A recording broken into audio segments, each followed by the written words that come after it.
Supreme કોર્ટે કહ્યું, Himachal દિલ્હીને 137 cusec પાણી આપે, હરિયાણા મદદ કરે, 5 દિવસમાં રિપોર્ટ આપે. દિલ્હી સરકારને પાણીનો બગાડ અટકાવવા કહ્યું. રાજ્યમાં જળ સંકટને કારણે દિલ્હી સરકારે હરિયાણા, હિમાચલ અને ઉત્તર પ્રદેશને 1 મહિના માટે વધારાનું પાણી આપવાનો નિર્દેશ આપવા સુપ્રીમ કોર્ટમાં અરજી કરી હતી. 6 જૂને કેસની સુનાવણી કરતી વખતે કોર્ટે કહ્યું હતું કે હિમાચલને પાણી આપવામાં કોઈ વાંધો નથી, તેથી તેણે દિલ્હી માટે ઉપરવાસમાંથી 137 ક્યુસેક પાણી છોડવું જોઈએ. તે જ સમયે હરિયાણા સરકારને સૂચના આપવામાં આવી છે કે જ્યારે હથનીકુંડ બેરેજમાંથી પાણી છોડવામાં આવે છે ત્યારે હરિયાણા વજીરાબાદ સુધી પાણી પહોંચાડવામાં મદદ કરે, જેથી દિલ્હીના લોકોને કોઈપણ અવરોધ વિના પીવાનું પાણી મળી શકે. કોર્ટે દિલ્હી સરકારને પાણીનો બગાડ રોકવા માટે પણ કહ્યું છે. જસ્ટિસ પી.કે. મિશ્રા અને કે.વી. વિશ્વનાથનની વેકેશન બેચે 7 જૂનથી જ પાણી છોડવાનો નિર્દેશ આપ્યો છે. કોર્ટે દિલ્હી સરકારને કહ્યું કે પાણીનો બગાડ ન થવો જોઈએ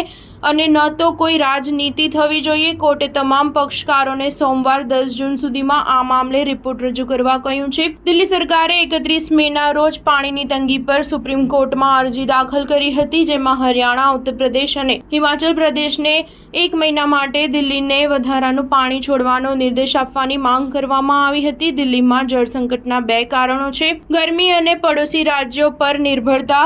દિલ્હી પાસે પોતાનો કોઈ પાણીનો સ્ત્રોત નથી, તે પાણી માટે પડોશી રાજ્યો પર નિર્ભર છે.